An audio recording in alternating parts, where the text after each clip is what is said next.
ரஞ்சித்தோட மெட்ராஸ் எடுத்துக்கிட்டிங்கன்னு வச்சுக்கோங்களேன், ஈஸியாக ஒரு 8லேருந்து 10 கேரக்டர் இங்கே பிக் பண்ண முடியும். மெட்ராஸ் மட்டும் இல்லை, சார்பேட்டாவில் பார்த்தீங்கன்னா இன்னும் உச்சம் அது. நீங்கள் டான்சிங் ரோஸை வச்சே ஒரு ஃபில்ம் பண்ணிட முடியும். அதுதான் இங்கே வெற்றி சாரோட ஒர்க்கில். ஆடுகளமில் போகிறீங்கன்னா அவ்வளோ கேரக்டர்ஸ், ஒவ்வொருத்தவங்களை பற்றியும் ஒவ்வொருத்தவங்களே தனி உலகமாக இருப்பாங்க. அதுலேருந்து நம்ம கற்றுக்கிட்ட விஷயத்தோட தொடர்ச்சி தான். ஃபஸ்ட்டு பண்ண ஸ்கிரிப்ட் ஒன்று இருக்குல்ல, ஸோ அது நிறைய ட்ரை பண்ணியிருக்கீங்க அந்த ஸ்கிரிப்டை வச்சுட்டு அப்படின்னு நான் கேள்விப்பட்டேன். அது என்ன ஸ்கிரிப்ட், இப்போ அடுத்து அது எப்படி இருக்குது ப்ராசஸ்? அது ஒரு லவ் ஸ்டோரி.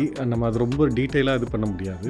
ஒரு 20-24 ப்ரொடியூசர்ஸ் ஒரு 1.5 year க்ளோஸ் டு 2 years ஸ்பேனில் ட்ரை பண்ணியிருப்பேன். நம்ம கபாலிகாலா 2 படம் ஒர்க் பண்ணோம், உடனே அங்கேருந்து வெளியில் வந்துட்டோம். நான் என்ன நினச்சிட்டு, நான் எழுதிட்டேன் கதை எழுதுனதுனால அந்த 150 pagesஸும் எனக்கு மைண்டில் இருக்கும். நம்ம போனால் சொல்லிட முடியும்னு நினச்சி ஒவ்வொரு ப்ரொடக்ஷன் ஹவுஸஸ்க்கும் போய் உட்காரும்போது வந்து நம்ம கதை தெரியாமல் முழிக்கிறது. அப்போ தான் அதுக்கு தனி ப்ராக்டிஸ் தேவைன்றதே அப்புறம் தான் புரிஞ்சுது. பாட்டில் ராதாவுக்கு நீங்கள் சூஸ் பண்ண காஸ்டிங் அப்படிங்கிறதும் ரொம்ப யூனிக்கான கேரக்டர்ஸாக இருந்துச்சு. எல்லாருமே தனித்தனியாக ஆக்டிங்கில் கலக்கக்கூடியவங்க. அவங்க எல்லாரையும் ஒன்றா வச்சு எப்படி மேனேஜ் பண்ணீங்க? ஃபர்ஸ்ட் ஆஃப் ஆல் மெட்ராஸ் பார்க்குறீங்கன்னா கார்த்தி சார் மட்டும்தான் இருப்பார் அங்கே, நோன் ஃபேஸ். இந்த படத்துக்கான தேவையும் அதுதான். 1-2 கீயான ஃபிகர் அவங்க வந்து ஒரு செல்லிங்காக வச்சுக்கிட்டு எஸ்டாப்ளிஷ்டு இண்டிவிஜுவலை போகிறோன்னா அது டைப் காஸ்ட் பண்ண மாதிரியும் ஆகிடும். ஆனால் அவன் ஃப்ரெஷ்ஷாக இருக்கிறனால அவன் என்ன பண்ணுவான், ஏது பண்ணுவான் அப்படிங்கிறது தெரியாமல் இருக்கும். ஆனால் இவர் வந்து ஆல்ரெடி வேறு மாதிரியான ஒர்க் பண்ணி ஒரு இதுக்கான ஆப்போசிட் கேரக்டர்ஸாக பண்ணி ஒரு இமேஜ் கிரியேட் பண்ணதுனால இங்கே இதுக்குள்ளே வந்த உடனே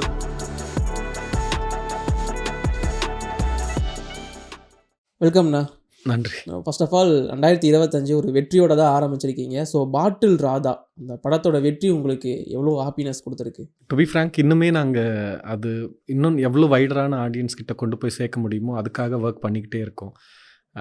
ஒன்று ஃபினான்ஷியலாக இன்வெஸ்ட் பண்ணவங்க ஜென்யூனாக அதுலேருந்து அவங்க ₹1 கூட அது அவங்களோட உழைப்போட தொடர்ச்சி தானே அந்த பணங்கிறது. அது அவங்களுக்கு ரிட்டர்ன் வரணும் அப்படிங்கிறதுக்கான எஃபர்ட் போயிட்டே தான் இருக்குது. அது இல்லாமல் இந்த படம் இது பேசுகிற விஷயமும் இன்னும் எவ்வளோ வைடராக மேசிவான ஆடியன்ஸ் கிட்ட போய் சேருதோ அப்போ தான் அது படம் பேசுகிற அதோட பேசு பொருள் போய் சேர்ந்தால் தானே அதோட நம்ம எடுத்ததுக்கான பர்பஸ் ஃபுல்ஃபில் ஆகும். அது இன்னும் தொடர்ந்துக்கிட்டே தான் இருக்குது. ஸ்டில் ரீச் பண்ணிகிட்டே தான் இருக்கும். ஆமாம். மற்றபடி நிறைய பேர் ஆடியன்ஸு நமக்கு தெரியாத எங்கெங்கே இருந்தோ கால் பண்ணிக்கிட்டே இருக்காங்க, பேசிகிட்டே இருக்காங்க. நிறைய ஃபில்ம் மேக்கர்ஸு, ரைட்டர்ஸு நிறைய பேர் பேசிகிட்டு இருக்காங்க. ரொம்ப மகிழ்ச்சியாக, ரொம்ப நம்பிக்கையாக இருக்குது. நம்ம சரியான ஒரு ஒர்க் பண்ணியிருக்கோம், அதை சரியாகவும் ப்ரெசென்ட் பண்ணியிருக்கோம் அப்படிங்கிற நம்பிக்கை வந்திருக்கு. ப்ளஸ் ரொம்ப என்கரேஜிங்காக இருக்குது. இதை இவ்வளோ பேர் உள்வாங்குறாங்க. நம்ம யோசித்த விஷயம் அது அவங்க பர்சனல் லைஃப்குள்ளுமே ரிலேட் பண்ணி இவ்வளோ பேர் ரிலேட் பண்ணி பேசுகிறாங்கங்கிறது ரொம்ப மகிழ்ச்சியாக இருக்குது. ஒரு புது கான்செப்ட் தமிழ் சினிமாவில் அதை நீங்கள் ப்ரொடியூஸ் பண்ண விதம் அப்படிங்கிறது, அந்த அதில் நீங்கள் வச்ச காமெடி, சென்டிமெண்ட் எல்லாமே ஒரு மாதிரி பயங்கரமாக இருந்துச்சு. அண்ட் ஒவ்வொரு கேரக்டரையும் நீங்கள் டிசைன் பண்ண விதம் அப்படிங்கிறது ரொம்ப புதுசாக இருந்துச்சு. அண்ட் கேரக்டர்ஸ் எல்லாரையும் மனசில் நிற்க வச்சுருந்தீங்க. அதாவது இப்போலாம் படம் வந்துச்சு அப்படின்னா ஹீரோ ஹீரோயின் தவிர பெருசாக யாருமே, ஹீரோயின் கூட பெருசாக யாருக்கும் ஞாபகம் வர மாட்டாங்க. பட் உங்களோட ஒவ்வொரு கேரக்டருமே நம்ம தனியாக சொல்லலாம். அவங்களுக்குன்னு தனியாக ஒரு ஸ்டோரி இருக்கும், அவங்கள தனியாக நம்ம ரசிக்கலாம். ஸோ அது எப்படி நீங்கள் பில்டப் பண்ணீங்க அந்த கேரக்டர்ஸ்? இல்லை, அது இந்த படத்தில் எப்படி பண்ணுன்றதை விட அதுக்கு 2 பெரிய நம்ம தமிழ் சினிமாவிலேயே 2 பெரிய மாஸ்டர்ஸ் இருக்காங்க ரெஃபரன்ஸாக. ஒன்று ரஞ்சித் அண்ட் வெற்றிமாறன் சார். கண்டிப்பாக. நீங்கள் ரஞ்சித்தோட மெட்ராஸ் எடுத்துக்கிட்டிங்கன்னு வச்சுக்கோங்களேன், ஈஸியாக ஒரு 8லேருந்து 10 கேரக்டர் இங்கே பிக் பண்ண முடியும். அந்த அன்பு கேரக்டர் கார்த்தி சார் பண்ணது, கலையரசன் கேரக்டர், ஜானி கேரக்டர் இருக்கும், மாரி கேரக்டர் இருக்கும், அண்ட் நந்தகுமார் சார் ப்ளே பண்ண கேரக்டர் இருக்கும். கார்த்தியோட கேர்ள் ஃப்ரெண்ட் கேரக்டர், அவளுக்கு ஒரு டிக்னிட்டி இருக்கும், அவளுக்கு ஒரு க்ளீன் எக்ஸ்பெக்டேஷன் இருக்கும், செல்ஃப் ரெஸ்பெக்டோடு அவள் பிஹேவ் பண்ணுவாள். இது மாதிரி நிறைய ஃபைனாக இருக்கும். மெட்ராஸ் மட்டும் இல்லை, சார்பேட்டாவில் பார்த்தீங்கன்னா இன்னும் உச்சம் அது. அப்படி நீங்கள் டான்சிங் ரோஸை வச்சே ஒரு ஃபில்ம் பண்ணிட முடியும். ரங்கன் வாத்தியாருக்கு தனியாக ஒரு ஒர்க் பண்ண முடியும், அங்கே துரக்கன் வாத்தியாரை வச்சு தனியாக ஒரு ஒர்க் பண்ண முடியும். அவ்வளோ கேரக்டர்ஸ் இருக்கும். அப்படி ஒரு ஒர்க் இவங்க பண்ணிக்கிட்டே இருக்காங்கல்ல, அதுதான் இங்கே வெற்றி சாரோட ஒர்க்கில். ஆடுகளமில் போகிறீங்கன்னா அவ்வளோ கேரக்டர்ஸ், ஒவ்வொருத்தவங்களை பற்றியும் ஒவ்வொருத்தவங்களே தனி உலகமாக இருப்பாங்க. பொல்லாதவன்லேயுமே அப்படி இருக்கும். பொல்லாதவன்லாம் அந்த பாய் கேரக்டர்னு ஒருத்தர் இருப்பார். பைக் தேடி போகும்போது சும்மா ஒரு சீனில் வந்து நிற்பார். கருணாஸ் அவர்கிட்ட எக்ஸ்கியூஸ் பண்ணிவிட்டு கூப்பிட்டு போய் அந்த பைக்கை மண்ணிலேருந்து தேடி எடுக்கும்போது அந்த ஒரு சீனில் அவர் நிற்கிறது, அவருக்கு 2-3 பேர் ரெஸ்பாண்ட் பண்ணுறதை பார்த்தோன்னா அவரை வச்சே ஒரு படம் பண்ணிடலான்ற அளவுக்கு இருக்கும். அந்த அவுட் கேரக்டரு அவ்வளோ ஃபைனாக இவங்க எல்லாமே க்ரியேட் பண்ணி ஒரு சாலிடான பாத்தை, ஒரு ரிஃபைண்டான வேயை வந்து உருவாக்கியிருக்காங்கல்ல, ரசனையை உருவாக்கியிருக்காங்கல்ல. நம்ம அதுலேருந்து உள்வாங்கிக்கிட்டு தான் இந்த கேரக்டர்ஸை பற்றி மட்டும் நம்ம சொல்கிறதுக்கு, இவங்கள ரெஃபரன்ஸ் சொல்கிறதுக்கு ரீசன் வந்து அக்ராஸ் குளோபே கம்மி தான் இந்த மாதிரியான நம்ம தமிழ் ஃபில்ம் மேக்கர்ஸ். நான் இமீடியட்டாக பார்த்தன்ற சென்ஸில் சொல்ல, நான் இதை வந்து யூனிவர்சலாகவே சொல்கிறேன். இவ்வளோ ஒரு ஃபைனாக அட்டன் பண்ண ஃபில்ம் மேக்கர்ஸ் வந்து ரொம்ப கம்மி. அதுக்கான விஸ்டம் அண்ட் கிளாரிட்டியோடு இருக்கவங்க. நீங்கள் காட்ஃபாதர் கொப்போலோவை சொல்லலாம், இல்லை சாம் மெண்டஸோட அந்த ரோட் டு பெடிஷன் சொல்லலாம். அந்த மாதிரி சில ஃபிலிம்ஸ் தான் இப்படி ஒரு நுவான்சஸோட ஒவ்வொரு இண்டிவிஜுவல் கேரக்டர்ஸ் அதோட ஆத்தென்டிசிட்டியோடு இருக்கிறத அக்கம்ப்ளிஷ் பண்ண ஃபிலிம்ஸு. ஒரே டைமில் இந்த மாதிரி 2 எக்ஸப்ஷனல் ஃபில்ம் மேக்கர்ஸ் நம்மக்கிட்ட இருக்கிறதுங்கிறது பெரிய விஷயந்தான். அது பெரிய லேர்னிங் எக்ஸ்பீரியன்ஸ் அதுக்கப்புறம் வர எல்லாருக்குமே. கண்டிப்பாக. அதுதான் அதோட இதுதான் இது. இது வயலண்ட்டாக அக்ரெசிவ் ஃபில்ம் இல்லைனா கூட அதுலேருந்து நம்ம கற்றுக்கிட்ட விஷயத்தோட தொடர்ச்சி தான் பாட்டில் ராதாக்குள்ளே நம்ம அப்ளை பண்ணியிருக்கிறது. ஓகே. நான் ஃபஸ்ட்டு ஸ்டோரி வந்து பாட்டில் ராதா நீங்கள் பிச் பண்ணும்போது என்ன சொன்னாங்க ப்ரொடக்ஷன் சைட்? ஏன்னா வழக்கமாக தமிழ் சினிமாவில் இந்த பாட்டில் சரக்கு இப்படின்னு வந்தாலே அது ஒரு மாதிரி அவாய்ட் பண்ணுற மாதிரி தான் பார்ப்பாங்க. அப்படி பார்க்கணுன்னு பழகி விட்டாங்க. பட் இருந்தாலும் நீங்கள் அதை பேஸ் பண்ணி ஒரு படத்தை எடுத்துகிட்டு போகிறீங்க அப்படின்னா அதை எப்படி அவங்க அப்ரோச் பண்ணாங்க? இதுக்கு ஃபஸ்ட்டு இதோட ஐடியாவாக சொல்லும்போது ரஞ்சித் கிட்ட வந்து ஒரு சின்ன இது இருந்தது. நான் அந்த ஃபஸ்ட்டு ஸ்கிரிப்ட் ட்ரை பண்ணிட்டு சுற்றிட்டு இருக்கும்போது ஒரு ஃப்ரஸ்ட்ரேஷனாக புலம்பிட்டுருப்பேன். இங்கே எங்கே போகிறேன்டா இப்படி ஆகிட்டுருக்கடா அப்படின்ற மாதிரி பேசும்போது, அப்போ இன்னொரு கதை இப்படி ஒர்க் பண்ணிகிட்ருக்கேன்னு சொல்லும்போது, ஏற்கனவே நிறைய ஃப்ரஸ்ட்ரேஷனில் இது பண்ணிகிட்ருக்கேன். இந்த கதையை ரொம்ப இன்னுமே ஏற்கனவே இது பெயின் அண்ட் சஃபரிங் இருக்க கதை. நீ இந்த லைஃப் கண்டிஷன்லேருந்து எழுதும்போது ரொம்ப டார்க்காக ஆகிடக்கூடாது பார்த்துக்கொன்ற மாதிரி சொல்லியிருந்தாங்க. ஆனால் நான் இந்த கதையை வந்து நான் பார்த்தது ஒரு ஹியூமர், இமோஷன் அண்ட் ஒரு ரிடம்ஷன்ற மாதிரி தான் இதை பார்த்தேன். அப்படி தான் எழுதினேன். பட் ப்ரொடியூசர் சைடில் பார்க்கும்போது எனக்கு ரொம்ப சர்ப்ரைசிங்காக இது சும்மா ஒரு நிமிஷம் 1.5 நிமிஷம் ஐடியாவாக சொல்லும்போதே ரஞ்சித்க்கும் சரி இவர் அருண் பாலாஜி அண்ணா பலூன் பிக்சர்ஸ் அவங்க 2 பேருக்குமே ரிலேட் பண்ணிக்கிட்டாங்க. இது ஒர்க் ஆகும் அப்படிங்கிற மாதிரி. இன்ஃபேக்ட் அவர் சொன்னது வந்து இது நீ வெளியில் எங்கே போய் எந்த ப்ரொடக்ஷன் ஹவுஸ்ட்டு சொன்னாலும் இமீடியட்டாக இதை பண்ணிவிடுவாங்கன்ற மாதிரி தான் அவர் சொன்னார். அப்படி தான் இது ஆரம்பிச்சது. ஓகே. இதை கன்வின்ஸ் பண்ணுறதுக்கு ரொம்ப மெனக்கிட வேண்டிய தேவையே இல்லை எனக்கு. ஆனால் நீங்கள் ஃபஸ்ட்டு பண்ண ஸ்கிரிப்ட் ஒன்று இருக்குல்ல, ஸோ அது நிறைய ட்ரை பண்ணியிருக்கீங்க அந்த ஸ்கிரிப்டை வச்சுட்டு அப்படின்னு நான் கேள்விப்பட்டேன். அது என்ன ஸ்கிரிப்ட்? இப்போ அடுத்து அது எப்படி இருக்குது ப்ராசஸ்? அது ஒரு லவ் ஸ்டோரி. நம்ம அது ரொம்ப டீட்டெயிலாக இது பண்ண முடியாது. ஓகே. அதுதான் எழுதினது. இப்போ இன்னொரு 1 மந்த் பிரேக்லேருந்து திரும்ப மறுபடியும் ரீரைட் பண்ணிவிட்டு அதை ஆரம்பிக்க போகிறோம். ஓகே. அது தள்ளி தள்ளி போனது அப்படிங்கிறது ஒன்று ரைட் ப்ரொடக்ஷன் ஹவுசஸ் என்னால் ஒரு 20-24 ப்ரொடியூசர்ஸ் ஒரு 1.5 இயர் க்ளோஸ் டு 2 இயர்ஸ் ஸ்பேனில் ட்ரை பண்ணியிருப்பேன். பிரச்சனை வந்து ப்ரொடியூசர்ஸ் எல்லாம் தாண்டி முதல்ல ஒரு ப்ரொடியூசரை எப்படி அப்ரோச் பண்ணி யார் அப்ரோச் பண்ணணும், யார்கிட்ட இந்த கதையை சொல்லணும், கதையை எப்படி சொல்லணுங்கிறதுலேயே வந்து எனக்கு தெரியாது. நம்ம கபாலி காலா 2 படம் ஒர்க் பண்ணோம். உடனே அங்கேருந்து வெளியில் வந்துட்டு நம்ம கதை எழுதி முடிச்சு ட்ரை பண்ணும்போது இவங்களெல்லாம் எப்படி அட்ரஸ் பண்ணணும்னு தெரியாது. அகெயின் கதையே முதல்ல நான் என்ன நினச்சிட்டேன், நான் எழுதிட்டேன் கதை எழுதுனதுனால அந்த 150 பேஜஸும் எனக்கு மைண்டில் இருக்கும். நம்ம போனால் சொல்லிட முடியும்னு நினச்சேன். ஒவ்வொரு ப்ரொடக்ஷன் ஹவுசஸ்க்கும் போய் உட்காரும்போது வந்து நமக்கு கதை தெரியாமல் முழிக்கிறது அப்போ தான் தெரிய ஆரம்பிச்சது. அது வந்து அதுக்கு தனி ப்ராக்டிஸ் தேவைன்றதே அப்புறம் தான் புரிஞ்சுது. அந்த டைம்லலாம் ஒரு 10-12 ப்ரொடக்ஷன் ஹவுசஸ்ட்டு நம்ம சொல்லி சொதப்பி போயிடுச்சு. திரும்ப அவங்கள ரீச் பண்ண முடியாமல் ஆயிடுச்சு. அதுக்கப்புறம் தான் வந்து ஒவ்வொரு மீட்டிங்க்கு போகிறதுக்கு முன்னாடி நம்ம கதை சொல்லி ஃப்ரெண்ட்ஸ்கிட்ட யார்கிட்டயாச்சும் ஃபேமிலியில் அவங்கள்ட்ட சொல்லி ப்ராக்டிஸ் பண்ணிப்போம். அட்லீஸ்ட் ஒரு 40 மினிட்ஸ் 1 ஹவரில் சொல்லி ப்ராக்டிஸ் பண்ணிவிட்டு நான் அங்கே போய் நரேட் பண்ணுற மாதிரி போக ஆரம்பிக்கும். அப்போ சிலருக்கு பிடிச்சிருந்தது, ஆரம்பிக்கலான்னு சொன்னாங்க. அவங்க ஆரம்பிக்கலான்னு சொன்னால் அவங்க ஆக்டிங் காஸ்டிங் வந்து இதுவாகாது. அந்த மாதிரி அப்படியே போயிட்டே இருந்தது. அதை நான் ஃபஸ்ட்டு மணிகண்டன்ட்டு தான் கொடுத்துட்டு போயிருந்தேன். காலா முடித்த உடனே அந்த டைம் நம்ம இதை மணியும் ட்ரை பண்ணாங்க, நானும் ட்ரை பண்ணேன். அதை பேங்க் ரோல் பண்ண முடியல. 2 பேருமே ரிலேட்டிவ்லி ஃப்ரெஷ்ன்ற ஸ்டேஜில் தானே இருந்தோம். அப்படியே அது நின்று இருந்தது. இப்போ இந்த பாட்டில் ராதாவுக்கு நீங்கள் சூஸ் பண்ண காஸ்டிங் அப்படிங்கிறதும் ரொம்ப யூனிக்கான கேரக்டர்ஸாக இருந்துச்சு. முக்கியமாக ஷேக் பாபுக்கு இப்போது பாரி அண்ணாவாக இருக்கட்டும், அதுக்கப்புறமா Somu sir, and then Sanjana, and John Vijay எல்லாருமே அதை எப்படி நீங்கள் கலெக்ட் பண்ணீங்க? அவங்க எல்லாரையும் ஒன்றா, எல்லாருமே தனித்தனியாக ஆக்டிங்கில் கலக்கக்கூடியவங்க, அவங்க எல்லாரையும் ஒன்றா வச்சு எப்படி மேனேஜ் பண்ணீங்க ஃபர்ஸ்ட் ஆஃப் ஆல்? இல்லை, சூஸ் பண்ணது அது தனி டாபிக். அகெயின் அவங்கள மேனேஜ் பண்ணுறது ஷூட்டுங்கிறது ஒன்று. ஃபஸ்ட்டு சூஸ் பண்ணுறதுன்றதுல வந்து திரும்பவுமே இப்போ ரஞ்சித் அவரோட ரெஃபரன்ஸ்க்கு தான் போனோம். அவரோட ஃபில்மோட ரெஃபரன்ஸ் மெட்ராஸ் பார்க்குறீங்கன்னா, அந்த மெட்ராஸ் ஃபில்ம் ஏன் அவ்வளோ ஃப்ரெஷ்ஷாக அவர் பயங்கரமாக அந்த வேர்ல்டுக்குள்ளே போன மாதிரி இருந்ததுன்னா, கார்த்தி சார் மட்டும்தான் இருப்பார் அங்கே நோன் ஃபேஸ். மீதி எல்லாருமே வந்து நியூ ஃபேஸஸ் வச்சு நம்ம ஏதோ அந்த ஏரியாக்குள்ளேயே போய் இருந்துட்டு வந்த ஒரு இம்பேக்டை உருவாக்கும். அதே மாதிரி இங்கே வந்து இந்த படத்துக்கான தேவையும் அதுதான். ஒரு 1-2 கீயான ஃபிகரு அவங்க வந்து ஒரு செல்லிங்காக வச்சுக்கிட்டு மற்றவங்க எல்லாரையுமே இப்போ இளங்கோன்ட்டு அந்த சென்டருக்குள்ளே ஒரு அரகண்ட்டாக இருக்க ஒருத்தவரெலாம் வந்து நம்ம எஸ்டாப்ளிஷ்டு இண்டிவிஜுவலை போகிறோன்னா அது டைப் காஸ்ட் பண்ண மாதிரியும் ஆகிடும், ஆல்ரெடி இதுவாகிடும். ஆனால் அவன் ஃப்ரெஷ்ஷாக இருக்கிறனால அவன் என்ன பண்ணுவான், ஏது பண்ணுவான் அப்படிங்கிறது தெரியாமல் இருக்கும். ஈவன் ஜான் விஜயன் கேரக்டருக்கே வந்து நம்ம ஒரு இன்னும் பாப்புலராக நோன் இண்டிவிஜுவலை உள்ளே வச்சு ஒர்க் பண்ணுறதுனா பண்ணியிருக்க முடியும். ஆனால் இவர் வந்து ஆல்ரெடி வேறு மாதிரியான ஒர்க் பண்ணி ஒரு இதுக்கான ஆப்போசிட் கேரக்டர்ஸாக பண்ணி ஒரு இமேஜ் க்ரியேட் பண்ணதுனால இங்கே இதுக்குள்ளே வந்த உடனே அது ரொம்ப ஃப்ரெஷ்ஷாக இதுவாக இருந்தது. ரொம்ப நாள் கழிச்சு அவர் ஜான் விஜயோட கேரக்டர் திரும்பவும் மைண்டில் நிற்கிற மாதிரி அண்ட் அவர் இது வரைக்கும் பண்ணது இல்லாமல் ஒரு டிஃப்ரெண்ட்டான பாயிண்ட் ஆஃப் வியூ மாதிரி இருந்துச்சு அவரை பார்க்கும்போது. ஆமாம் ஆமாம் ஆமாம் ஆமாம். ஆக்டர்ஸுங்க எல்லாருமே ஆனால் ஒரு காமன் ஃபேக்டர் என்னன்னா பாரியா இருக்கட்டும், ஜான் விஜயனா இருக்கட்டும், Maran, Antony, Somanna, Sanjana, plus even Karnaprasad, George Naveen, அந்த மாதிரி இவங்க எல்லாருக்கும் ஒரு காமன் ஃபேக்டர்னால் எல்லாருமே எக்ஸப்ஷனலான ஆக்டர்ஸ். ஓகே. அவங்க ஸ்க்ரீனில் சினிமாவில் நம்ம ஸ்டார்ஸ்ன்னு சொல்லிக்கிற இடத்துல அந்த மாதிரி இல்லாமல் இருந்தாலும் அவங்கவுங்களும் ரெஸ்பெக்டிவ் பிளேசஸில் அவங்களோட இண்டிவிஜுவல் ரெஸ்பெக்டிவ் பிளேசஸில் அவங்களாம் மாஸ்டர்ஸ் தான். இப்போ கர்ணபிரசாத் அண்ணா வந்து தியேட்டர் டைரக்டர். இவர் சோமன்னு அவர் டைரக்ட் பண்ணியிருக்காங்க கூத்துப்பற்றையில். அந்த மாதிரி ஒரு இண்டிவிஜுவல். ஈவன் அந்த பேக்கரியில் சின்ன ஒரு ரோல் ஒருத்தர் பண்ணியிருப்பார், பேக்கரி கடைக்கார ஓனராக. அவர்லாம் ரொம்ப ஆக்டிவாக முக்கியமான பிளேலெலாம் நடித்த ஒருத்தவர், சுரேஷ்ன்னு சொல்லிட்டு. இந்த மாதிரியான இண்டிவிஜுவல்ஸ் தான் எல்லாருமே. ஸோ அதனால் அவங்களோட முன்னாடியே கொஞ்சம் தெரியும் அவங்கள பற்றி.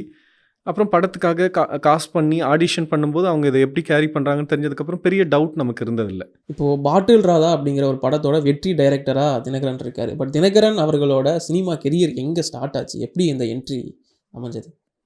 சினிமா கரியர் ஸ்டார்ட் ஆனதுன்றது எனக்கு ஓவியக் கல்லூரியில் படிக்கும்போது ஃபைன் ஆர்ட்ஸ் சேரும்போது அதுக்கான கோச்சிங் பண்ணும்போது தான் நான், ரஞ்சித், ப்ளூ ஸ்டார் பண்ணியிருக்கான்ல ஜெய், ப்ளஸ் என்னோடய ஆர்ட் டைரக்டரு இவர், காலா கபாலி ஆர்ட் டைரக்டர் ராமலிங்கம், இவங்கெல்லாம் காலேஜ் ஃபஸ்ட் இயர் ஒன்றா சேர்றோம்.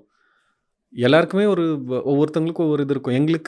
எனக்கு பர்சனலாக அனிமேஷன் சைடில் ஒர்க் பண்ணணும், நல்ல அனிமேஷன் ப்ராஜெக்ட்ஸ்லாம் பண்ணணும் அப்படின்னு சொல்லிட்டு காலேஜ் பண்ணும்போதே பார்ட் டைம் பண்ண ஆரம்பித்தோம். அதுக்கப்புறம் காலேஜ் முடிச்சதுக்கப்புறம் ஒரு 6-7 இயர்ஸ் அனிமேஷன் சைடில் தான் இருந்தேன். ஃபஸ்ட்டு இருந்த இன்ட்ரெஸ்ட் அண்ட் ஃபேசினேஷன் வந்து போக போக இல்லாமல் போயிடுச்சு. நம்ம ஃபுல்லாக அவுட் சோர்சிங் ப்ராஜெக்ட்ஸே பண்ணிகிட்ருப்போம். 24/7 ஸ்டுடியோக்குள்ளே உட்காந்துக்கிட்டு யாரோட கதையோ யாரோட வாழ்க்கையோ ஏதோ ஒரு கண்ட்ரியில் இருக்க எங்கேயோ ஒரு இடத்துல அது எங்கே ப்ராட்காஸ்ட் ஆகுதுன்னு கூட நமக்கு தெரியாது. அதை அனிமேட் பண்ணி அப்லோட் பண்ணி அதை ரிவ்யூ வாங்கி ஒர்க் பண்ணிகிட்டு இருப்போம்னு வச்சுக்கோங்களேன். இங்கே காலேஜ் டைம்லேருந்தே இப்போ ரஞ்சித் மூலயமாவும் இன்னும் நிறைய சீனியர்ஸ் அவங்க மூலயமாவும் படிக்கிறதும் நிறைய விவாதங்களில் உள்ளே இருந்து கவனித்ததுனால நம்ம அந்த வேர்ல்டுக்குள்ளவே இருந்துட முடியல. ஓகே. நம்மளோட வாழ்க்கையை நம்ம இதை ரெப்ரசன்ட் பண்ணணும், அதுக்கு நம்மளோட மீடியத்தை பயன்படுத்தணுன்ற ஒரு ட்ரைவ் இருந்துக்கிட்டே இருந்ததுனால அங்கே இருக்கவே முடியல. என்னதான் அது நல்ல ஹைலி பெய்டாக நல்ல கம்ஃபர்ட்டாக இருந்தாலுமே அது எனக்கான இடம் இல்லைன்ற மாதிரியே தான் இருந்துகிட்டு இருந்தது. அப்போ கூட வெளியில் வந்துட்டு சினிமா பண்ணணுன்ற இது இல்லை. நான் 2005 அனிமேஷன் சைடில் ஒர்க் பண்ண ஆரம்பிச்சிட்டேன், அனிமேஷன் ஸ்டுடியோக்குள்ளே. 2010-11 வெளியில் வரோம். வெளியில் வந்ததுக்கப்புறமும் அனிமேட்டட் சீரீஸ் பண்ணணுன்னு தான் ஒரு 2-3 வருஷம் 12-13 ட்ரை பண்ணி அது நடக்கலை. ஸோ அவங்கள கன்வின்ஸ் பண்ணுறதுக்காக 1-2 ஷார்ட் ஃபிலிம் பண்ணேன். அந்த ஷார்ட் ஃபிலிம்ஸ் வந்து நேச்சுரலாக ஸ்கிரிப்டுக்கு ரஞ்சித் கிட்ட கொடுப்பேன். அகெயின் படம் பார்த்ததுக்கப்புறம் ரஞ்சித்துக்கு வந்து ஓகே ஃபில்மு ஓரளவுக்கு அதில் இன்ட்ரெஸ்ட் இருக்குது, இவனுக்கு ஓரளவு பண்ணுவான்ற ஒரு கன்விக்ஷனில் நான் தான் கேட்டேன். நான் ஒர்க் பண்ணணும், லைவில் ஒர்க் பண்ண போகிறேன், ஃபில்ம் மேக்கிங் கற்றுக்கணும் அப்படின்னு சொல்லும்போது ரஞ்சித் வந்து சரி வந்து தொலை அப்படின்ற மாதிரி சொல்லி அக்செப்ட் பண்ணிக்கிட்டான். அப்போது அவரோட கபாலியில் ஸ்டார்ட் ஆச்சு ஒர்க். கபாலி, காலா இது 2 வந்து ஒர்க் பண்ணியிருந்தேன். கபாலியில் வந்து அட்மாஸ்பியர் க்ரௌடு அவங்கள ஹேண்டில் பண்ணுறது இருக்கும். காலாவில் வந்து விஎஃப்எக்ஸ் சைடில் அதுக்கு கோஆர்டினேட் பண்ணுறது, அதுக்கு டைரெக்ஷன் சைட்லேருந்து ஒரு மாதிரி சூப்பர்வைஸ் பண்ணுற மாதிரி ஒரு ரோல், ப்ளஸ் ஆர்ட் டிபார்ட்மெண்ட்டில் பார்த்துக்கிற மாதிரி இருக்கும். ஸோ அது முடித்ததுக்கப்புறம் வெளியில் வந்துட்டேன் நான். வந்துட்டு அப்புறம் ஜேபேபி வந்து சுரேஷ் அண்ணா, கபாலி காலாவோட கோட டைரக்டர் சுரேஷ் அண்ணா, அவரோட வந்து ஜேபேபி அவர் ஸ்டார்ட் பண்ணும்போது கூப்பிட்டாரு, அவரோட அது ஒர்க் பண்ணேன்.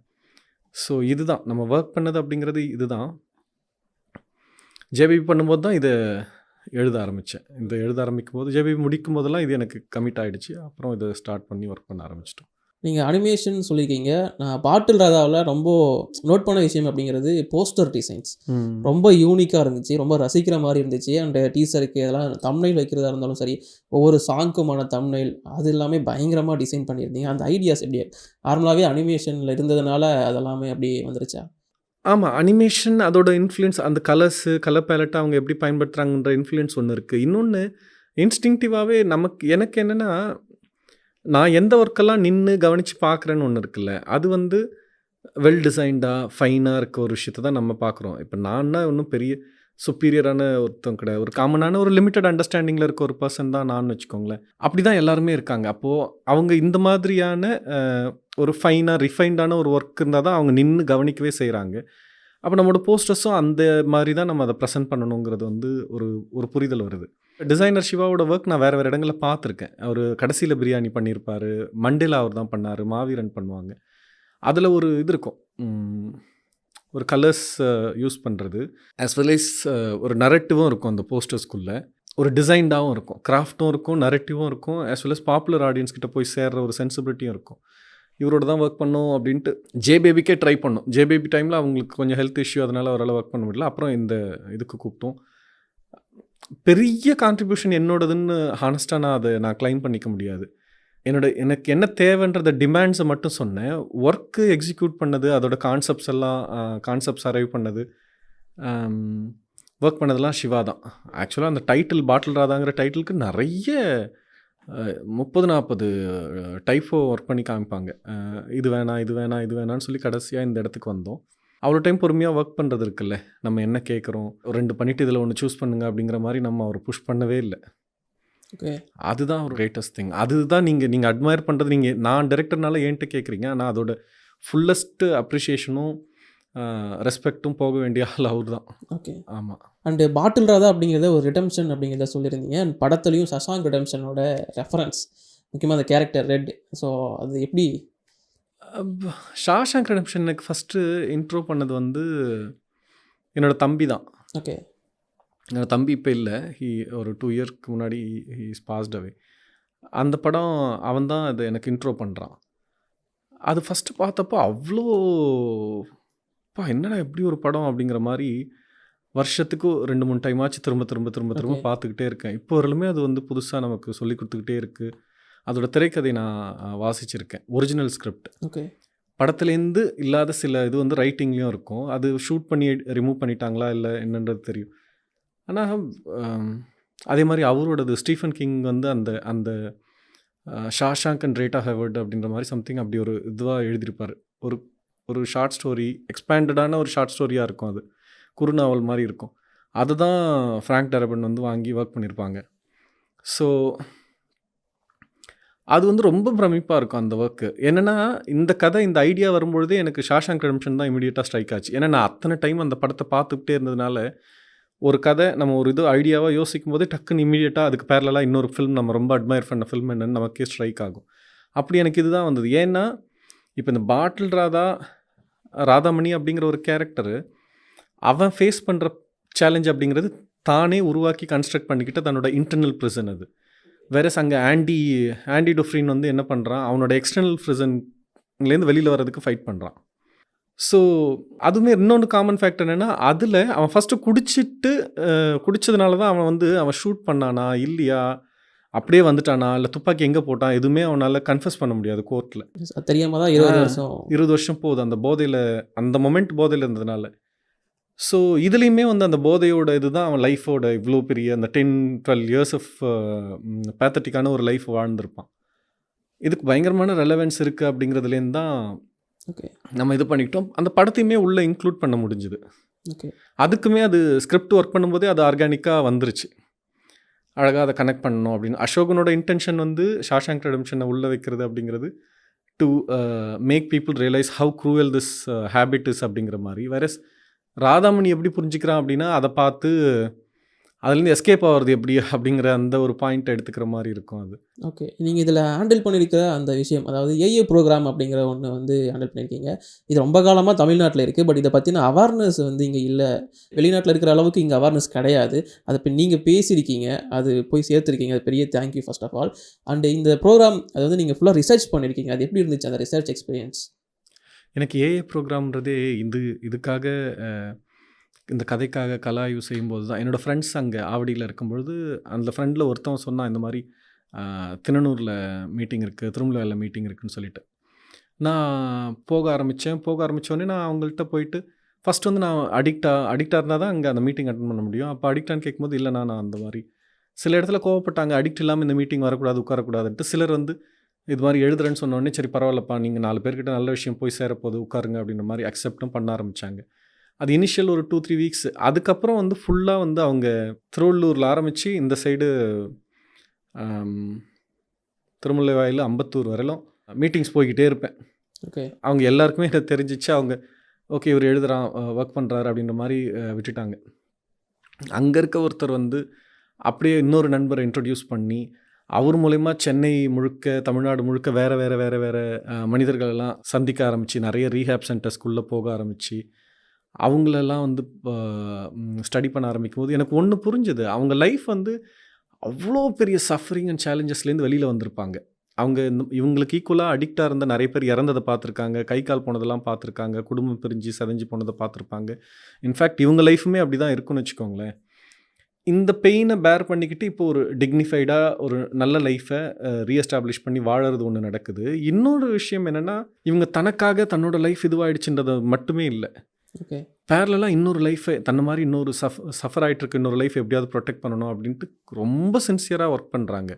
எனக்கு அதுதான் ரொம்ப ஆச்சரியமா இருந்தது. ஆக்சுவலா இந்த கதை எழுதி இந்த ஷூட் போயிட்டு இருக்க டப்பிங் போற டைம்லயுமே என் ஃப்ரெண்ட் ஒருத்தன் அந்த இதில மாட்டிக்கிட்டு ஸ்ட்ரகிள் பண்ணும்போது, எனக்கு ரொம்ப ஆச்சரியமா பட்ட விஷயம் என்னன்னா, அவன மீட் பண்றது அப்படிங்கிறது எப்ப சொன்னாலும் ஏதாவது எக்ஸ்கியூஸ் சொல்லிடுவான். அவன மீட் பண்றதுக்கு காலையில 6 மணிக்கு ஆவடியில பஸ் ஸ்டாண்ட் பக்கத்தில இருக்க டீ கடையில சும்மா இந்த டைம்லாம் யார் வரப்போறாங்க, இந்த டைம் பார்க்கலான்டான்னு சொல்லுவான். ஆனா அந்த டைம் வந்து ஏதோ ஒரு சென்னையோட இன்னொரு கார்னர்லேருந்து வேற ஒரு கார்னர்லேருந்து 2 பேர் வராங்க. அண்ணா இந்த மாதிரி என் ஃப்ரெண்டுண்ணா நீங்கள் வாங்கண்ணா பேசுங்கண்ணா அவன் ரெக்கவர் பண்ணணும் அப்படின்னு சொல்லும்போது வந்து உட்காந்து அவனோட பேசுகிறாங்க. பேசி முடிச்சுட்டு அவங்க வேலைக்கு போகிறாங்க. அதே மாதிரி ஒரு நாள் ஞாயிற்றுக்கிழமை மதியம் 2:30 மணிக்கு சாப்பிட்டுட்டு நல்லா சாப்பிட்டுட்டு அவங்களாம் கடுமையாக உழைக்கிறவங்க அவங்கவுங்க தொழிலில். மதியம் சாப்பிட்டுட்டு தூங்குற டைம் வந்து 2:30 3 மணிக்கு அவன் நம்ம குஷ்டி ஏதோ அமக்கலாம் பண்ணான்னு சொல்லி கூப்பிடுறான். அவங்க வராங்க, வந்து உட்காந்து பக்கத்தில் உட்காந்து பேசுகிறாங்க. இந்த மாதிரியே இருக்குது, மீட்டிங் இருக்குது வாங்க.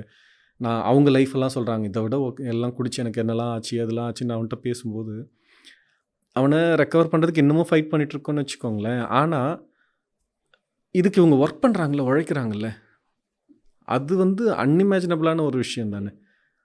அது எனக்கு பெரிய ரெஸ்பெக்ட் இருக்குது. ஏஏ மெம்பர்ஸ்க்கும் சில ரீஹேபோட ஹெட்ஸ் எல்லாம் அவ்வளோ ஜென்யூனாக ஒர்க் பண்ணிக்கிட்டே தான் இருக்காங்க. அது இல்லாமல் பர்டிகுலராக இந்த இடத்துல ஒரு 2-3 பேரை சொல்லணும்னு நினைக்கிறேன். ரெக்கவரான அடிக்ட்ஸ். இப்போ சுந்தரண்ணா அவர் நிறைய பேர் அறிமுகப்படுத்தினது இல்லாமல் படம் எடுக்கும்போதெல்லாம் கூடவே இருந்தார். எடுத்து முடிக்கிறவர்களும் கூடவே இருந்து சப்போர்ட் பண்ணாங்க. ஜெயசுராஜன் ஒருத்தவங்க இருந்தாங்க. அசோக் சார் அந்த கிரேஸ் ஃபவுண்டேஷன் படத்தோட எக்ஸ்டீரியர் ரீஹேப் அவங்களோட ரீஹேப்பில் தான் ஷூட் பண்ணியிருப்போம். அங்கே திருவண்ணாமலையில் சுதாகர்னு ஒரு தொடர் அவரோட ரீஹேப்பு. அப்படி நிறைய ரீஹேப் சென்டர்ஸ். சிலர் வந்து பேர் சொல்லக்கூடாதுன்னு சொல்லிட்டு எங்களை உள்ளவே விட்டு 1 வீக்லாம் நாங்கள் இருந்து ரிசர்ச் பண்ணியிருக்கோம். இவங்க எல்லாருக்குமே ஒரு இன்டென்ஷன் இருக்குது. இந்த ஃபிலிம் ஏதோ ஒரு வேல்யூ ஆட் பண்ணு. இப்போ நீங்கள் ஏஏன்றதை பற்றி பேசுகிறீங்கல்ல, இது இன்னும் நிறைய பேருக்கு தெரிய வரும்ல. அது வந்து அப்போவே அவங்களுக்கு இருந்திருக்கு. ஓகே. படத்துக்குள்ளே இன்ஃபேக்ட் நான் படத்தில் ரீஹேப்ஸ் பற்றி கிரிட்டிசிசமும் வச்சுருக்கேன். இப்போ வரலுமே எந்த ரீஹேப் சென்டர்ஸ்லேருந்து எனக்கு கால் பண்ணி ஏன் இப்படி பண்ணிட்டீங்க அப்படிங்கிற மாதிரி ஒரு வார்த்தை கேட்கல. ஏன்னா அதை மீறி இதுக்குள்ளே இருக்க ட்ரூத்தையுமே அவங்க புரிஞ்சுக்கிறாங்க.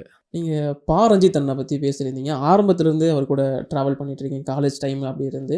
அண்டு அட்டகத்தி படத்தில் ஹீரோவோட பேர் வந்து உங்கள் நேம் தான் வச்சுருப்பாரு. ஆமாம் வச்சுருக்காங்க. ஸோ ஓகே, பா ரஞ்சித் அவரோட நட்பு. நானும் ரஞ்சித்தும் ஃபஸ்ட்டு காலேஜ் கோச்சிங் போகும்போது தான் மீட் பண்ணுறோம். அவன் ஃபஸ்ட்டு இமேஜ் ரஞ்சித்தை பற்றி அப்படின்னா வந்து கோச்சிங்கில் வந்து வாட்டர் கலர் ப்ராக்டிஸ் பண்ணுவோம். வாட்டர் கலர் பெயிண்டிங்ஸ்லாம் ப்ராக்டிஸ் பண்ணுவோம். பக்கத்தில் ஒருத்தன் உட்காந்துட்டு இது நண்பா கலர் இருக்கா நண்பா, கலர் யூஸ் பண்ணிக்கோ அப்படின்ற மாதிரி கேட்டான். அப்போது பார்த்தா அது ரஞ்சித்து இந்த வெறும் ஷீட் மட்டும் வச்சுருந்தான். கலர் அவன் அன்றைக்கி எடுத்துகிட்டு வரல. சேர்ந்த ஃபஸ்ட் டேவோ செகண்ட் டேவோ தெரில. கலர்ஸ் கொடுத்தேன். பார்த்தா நான் அதிகமாக கலர் எடுத்துகிட்டு அவன் பேலட்டில் வச்சுக்கிட்டான். யாரா அவன் கடுப்பேற்றுறானே அப்படின்ற மாதிரி. அது சின்ன ஒரு 10 ml டியூப். அது அவன் இஷ்டத்துக்கு எடுத்து வச்சுக்கிட்டு பெயிண்ட் பண்ண இது பண்ணுவான். அதுதான் ஃபஸ்ட் இமேஜ். அதுக்கப்புறம் கோச்சிங் முடியறதுக்குள்ளே ரொம்ப க்ளோஸ் ஆகிட்டோம். நான், ஜெய், ரஞ்சித்து, பிரபுன்னு ஒரு ஃப்ரெண்டு, அப்புறம் தண்டபாணி, அட்டகத்தின்னு சொல்லிட்டு அவன் சிவான்ட்டு அவன் இப்போது இதில் இருக்கான், குஜராத்தில் இருக்கான், செராமிக் டிசைனரு. குரு, திலீப், நிறைய பேர். அவங்க எல்லாருமே நாங்கள் காலேஜுக்குள்ளே சேர்ந்து வந்தோம். ரஞ்சித் நான் இன்னுமே க்ளோஸாக இருக்கிறதுக்கு வந்து ஆவடியிலேருந்து ஒன்றாவே ட்ரெயினில் போவோம் வருவோம். ஒரே இதுவாக தான் இருக்கும். ஆல்மோஸ்ட் புத்தகங்கள் பற்றி படிக்கிறது, பேசுகிறது. எனக்கு ரஞ்சித்தோட ப்ரெசன்ஸு அது க்ரியேட் பண்ண வேல்யூ தான் அதிகம் என்னோட இதுக்கு. எனக்கு என்னென்னா சோஷியலாக இப்போ ரஞ்சித் காலேஜ் சேர்றதுக்கு முன்னாடியே வந்து பெரியார் அம்பேத்கர் பற்றி ஒரு ஸ்டடியோடு இருந்த ஒரு பர்சன். அவங்க அண்ணா அட்வொகேட் பண்ணுறவங்க. அவங்க தாத்தா தீகா மூமெண்ட்டில் இருந்தாங்கன்னு நினைக்கிறேன். அதனால் இவங்கள பற்றி ஒரு எக்ஸ்போஜர் ரஞ்சித்துக்கு இருக்கும். எனக்கு இங்கே ரஞ்சித் படிக்கிறது மூலிமா எப்பயுமே ரஞ்சித் காலேஜில் வந்து இந்த தீராநதி, காலச்சுவடு, உயிர்மை, இன்னும் நிறைய எஸ் ராமகிருஷ்ணன், சாரு நிவேதிதா, அதெல்லாம் Ranjith college second year third இயர்லேயே படிச்சுட்டு இருப்பான். ஈவன் சிக்மண்ட் ஃப்ராய்டோட இதெல்லாம் படிச்சுட்ருப்பான். அதை பார்த்து பார்த்து புரிஞ்சுக்கிட்டு அதுலேருந்து கொஞ்சம் நம்மளும் வாசிக்க ஆரம்பிக்கிறது தான். அப்படி தான் என்னோடய வாசிப்பு பழக்கமே தீவிர இலக்கியம் சார்ந்து வந்தது. அதுக்கு முன்னாடி அம்மா காமிக்ஸ் புக் வாங்கி கொடுப்பாங்க, இந்த அம்புலி மாமா அது மாதிரி விஷயம்லாம் படித்தது. தீவிர வாசிப்பு சார்ந்த பார்வை அதெல்லாம் ரஞ்சித் கிட்டேருந்து தான் ஓகே. ஆமாம் வருது. ஆக்சுவலாக எழுதுறதை பற்றி ஒரு இன்ஸ்பிரேஷனுமே கூட ரஞ்சித்தை பற்றி சொல்லணும். ஏன்னா ஒரு லைஃப்பை எப்படி ஒர்க்காக மாற்றுறது, ஒர்க் ஆஃப் ஆர்ட்டாக மாற்றுறதுங்கிறது ரஞ்சித்தோட இதுதான். நான் ரஞ்சித் கிட்டேருந்து தான் புரிஞ்சுக்கிட்டேன். ஒரு இடம் இருக்குது, நாங்கள் காலேஜ் சென்ட்ரலில் இருந்து அப்படியே சென்ட்ரலில் இறங்கி ரிப்பன் பில்டிங் வழியாக அப்படியே நடந்து வந்து ஃபைன் ஆர்ட்ஸ் காலேஜ் எக்மோர் வருவோம். அந்த சைடு டெய்லி சென்ட்ரல்லேருந்து அந்த இடம் தான் கிராஸ் பண்ணி வந்துக்கிட்டே இருப்போம். இயர்ஸ் டுகெதர் 4 இயர்ஸ் கோர்ஸ் அப்படி தான் வருவோம், ஒன்றா பேசிக்கிட்டே வருவோம். ஒரு நாள் வந்து ட்ரெயினில் வந்து ரிட்டர்ன் போகும்போது ஒரு கதை சொல்கிறான். இந்த மாதிரி வந்து நான் ஒரு கதை சொல்கிறேன் கேள்றா அப்படின்ற மாதிரி சொன்னேன். என்ன கதைனா, ஒருத்தன் வந்து வீட்டில் இருக்கான், தூங்கிட்டு இருக்கான். அவனை சுற்றி அம்மா கொலுசு இதோடு அம்மா நடக்கிறாங்க, போகிறாங்க, வராங்க. ஃபேமிலியில் அண்ணன், தம்பி, அப்பா எல்லாரோட பேசுகிறது, டிவி போகுது, ரேடியோ சத்தம், காஃபி ஆத்துற ஸ்மெல்லு, நிறைய விஷயம். பிஸியாக இருக்க ஒரு வீடு அப்படி இருக்குன்னு வச்சுக்கோங்களேன். எல்லோரும் கிராஸ் பண்ணிக்கிட்டே இருப்பாங்க.